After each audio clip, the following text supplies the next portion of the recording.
Dan oleh karena itu, ketika Saki berada di samping Yuta, Saki selalu merasa jatuh cinta pada Yuta. Namun tentu saja, Saki sadar bahwa dia harus menyembunyikan perasaannya kepada Yuta. Karena menurut Saki, jika Yuta tahu bahwa Saki menyukai Yuta, maka hubungan di antara mereka berdua kemungkinan besar akan hancur. Singkat cerita, beberapa hari pun berlalu setelah kejadian itu, dan sebentar lagi musim panas akan segera tiba. Namun di dalam pikiran Yuta, dia selalu memikirkan kondisi keluarganya saat ini, karena Yuta takut keluarganya akan kembali berpisah seperti masa lalu. Namun, ketika Yuta kembali ke rumah di siang hari, secara tiba-tiba Saki mendekat ke arah Yuta. Ternyata, Saki ingin meminta bantuan kepada Yuta untuk mengajarkannya bahasa sastra dan beberapa pelajaran lainnya. Karena sepertinya, di ujian kemarin, Saki gagal mendapatkan nilai yang bagus. Jadi, untuk bisa masuk ke universitas yang diinginkannya, Saki meminta bantuan Yuta untuk mengajarkannya.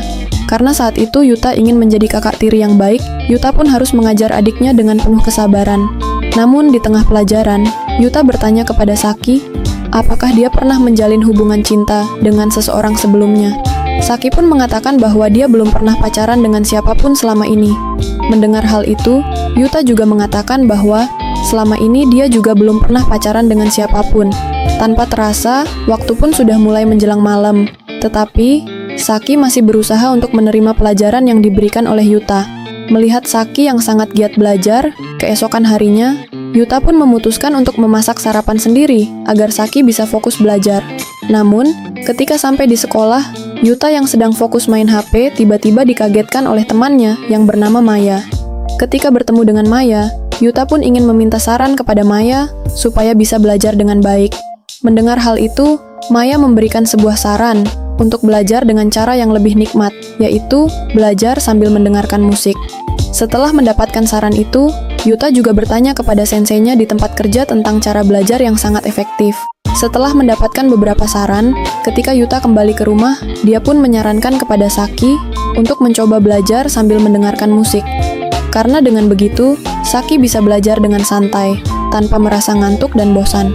Melihat Yuta yang sudah berusaha mencari cara belajar yang efektif untuknya, Saki pun berterima kasih atas kerja keras Yuta selama ini.